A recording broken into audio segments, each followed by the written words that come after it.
এই দেখো চা খেতে খেতে ও কিন্তু ওর চকলেটের খাজানা খুলে বসে পড়েছে। আর এই প্যাকেটটাতে কি আছে বলো তো? এই প্যাকেটটাতে আমার জন্য কিছু সফট টয়েস, শো পিস আরো অনেক কিছু আছে। তবে এই প্যাকেটে যা কিছু আছে ওগুলো দেখাতে গেলে এই ভিডিওটা অনেক লং হয়ে যাবে, তাই ওগুলো আলাদা করে দেখাবো। এই দেখো চাটা খেয়ে উনি এখন চুনুকে আদর করতে বসেছেন। নর্মালি চুনু অচেনা কোনো মানুষের কাছে যেতে একদমই পছন্দ করে না, কিন্তু ও আদর করছিল বলে এতক্ষণ ওর কাছে ছিল। এরপরও স্নান টান করে রেডি হয়ে যেতেই ওকে ওর চোস্তা পাঞ্জাবিটা দিয়ে ওকে সাথে নিয়ে বড় মাদের সাথে দেখা করতে চলে এসেছি।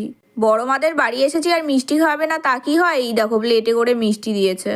বোঝো কাণ্ড, ইনি আবার ভালোবেসে আমায় মিষ্টি খাওয়াতে আসছেন। জেঠুদের ওখানে বসে থাকতে থাকতেই আমাদের ডাক পড়ে গিয়েছিল খেতে আসার জন্য, তাই ওখান থেকে এসে তাড়াহুড়ো করে খেয়ে এখন আমরা বেরিয়ে পড়েছি। এখন যেহেতু লোকাল ট্রেনের খুবই খারাপ অবস্থা, তার উপর ও আবার আজ বাড়িও যাবে, তাই বাবা বলল তোরা বাসে করেই চলে যা। আমাদের বাড়ি থেকে হাইওয়েতে এসে আমরা বাস ধরে নিয়েছি, আর বাসটা আমরা এসি বাস পেয়ে গিয়েছি, তাই কোনো সমস্যাই হবে না। বাসে করে আমরা সোজা চলে এসেছি ধর্মতলায়। এখানে আমাদের কিছু কাজ আছে।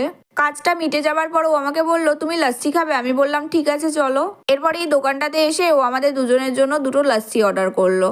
ভেবেছিলাম ছোট গ্লাসে দেবে, তাই হ্যাঁ বলেছিলাম, কিন্তু এ তো এত বড় গ্লাসে দিয়েছে।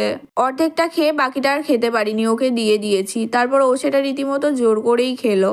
লাস্সি খেয়ে ধর্মতলা বাস স্ট্যান্ড থেকে ওদের বাড়ি পর্যন্ত যাবার বাসে চেপে আমি সাঁতরাগাছি স্টেশনের কাছে নেমে পড়েছি।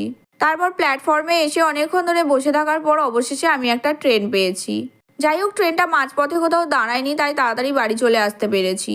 তবে ওর এখনো বাড়ি পৌঁছাতে 4 ঘন্টা মতো লাগবে।